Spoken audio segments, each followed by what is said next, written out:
Number of votes obtained. Khalilur Rahman, Bangladesh, 99. Andreas Kakouris, Cyprus, 91.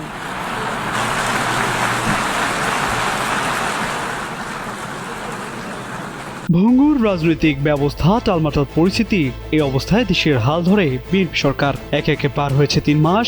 এর মধ্যেই আন্তর্জাতিক পরিমণ্ডলে এক বিশাল ও ঐতিহাসিক কূটনৈতিক সাফল্য অর্জন করল বাংলাদেশ।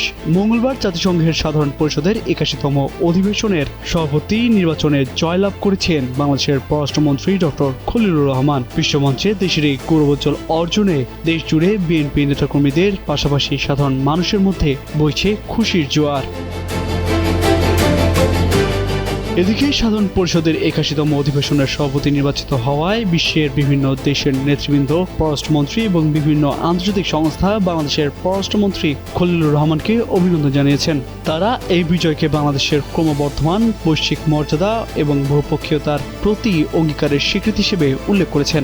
যুক্তরাষ্ট্র, চীন, ভারত, পাকিস্তান, মালদ্বীপ, আফ্রিকান ইউনিয়ন সহ বিভিন্ন দেশ ও সংস্থা খলিলুর রহমানকে অভিনন্দন জানিয়েছেন। অন্যদিকে সদস্য রাষ্ট্রগুলোর মধ্যে আস্থা পুনর্গঠন, ঐক্য তৈরি ও জাতিসংঘের অভ্যন্তরে সংস্কার এগিয়ে নেওয়ার অঙ্গীকার করেছেন খলিলুর রহমান। এই বিশ্ব সংস্থাটির আগামী অধিবেশনের জন্য একটি সুদূরপ্রসারী কর্মপরিকল্পনা তুলে ধরে তিনি প্রতিশ্রুতি দেন।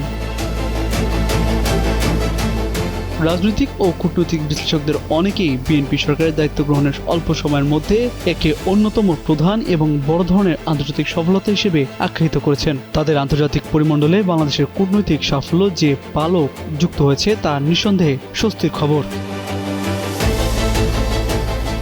দীর্ঘ 4 দশক পর আবারও বিএনপির নেতৃত্বাধীন সরকার গঠনের মাত্র 3 মাসের মাথায় বিশ্বমঞ্চের এই শীর্ষ পদ প্রাপ্তিকে দলটির প্রতিষ্ঠাতা ও শহীদ রাষ্ট্রপতির সেই শক্তিশালী কূটনৈতিক ঐতিহ্যেরই এক অনন্য ধারাবাহিকতা হিসেবে দেখা হচ্ছে। তাছাড়া একই সঙ্গে জাতিসংঘের সাধারণ পরিষদের সভাপতি ও পররাষ্ট্রমন্ত্রী হিসেবে দায়িত্ব পালনে খলিলুর রহমানের কোনো সমস্যা দেখছেন না বিশ্লেষকরা। জানা গেছে, পররাষ্ট্রমন্ত্রী খলিলুর রহমানের এই বিজয় বিএনপির রাজনৈতিক পরিমণ্ডলে এক বিশেষ আবেগের সৃষ্টি করেছে।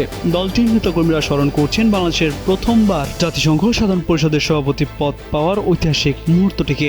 এর আগে 1986 সালে জাতিসংঘের 41তম সাধারণ অধিবেশনে হুমায়ুন রশিদ চৌধুরী সভাপতি নির্বাচিত হয়েছিলেন। সেই ঐতিহাসিক মহেন্দ্রক্ষণের কূটনৈতিক ভিত্তি ও আন্তর্জাতিক সম্পর্কের সুদৃঢ় সূচনা হয়েছিল মূলত জিয়াউর রহমানের দূরদর্শী ও বহুমাত্রিক পররাষ্ট্রনীতির হাত ধরেই। বিএনপির দায়িত্বশীল নেতা এবং রাজনৈতিক বিশ্লেষকদের মতে দায়িত্ব গ্রহণের মাত্র 3 মাসের মধ্যে সরকারের অন্যতম এই বড় সাফল্যের পিছনে বেশ কিছু গুরুত্বপূর্ণ কারণ রয়েছে। সেগুলোর মধ্যে উল্লেখযোগ্য হলো অল্প সময়ে আন্তর্জাতিক আস্থা অর্জন।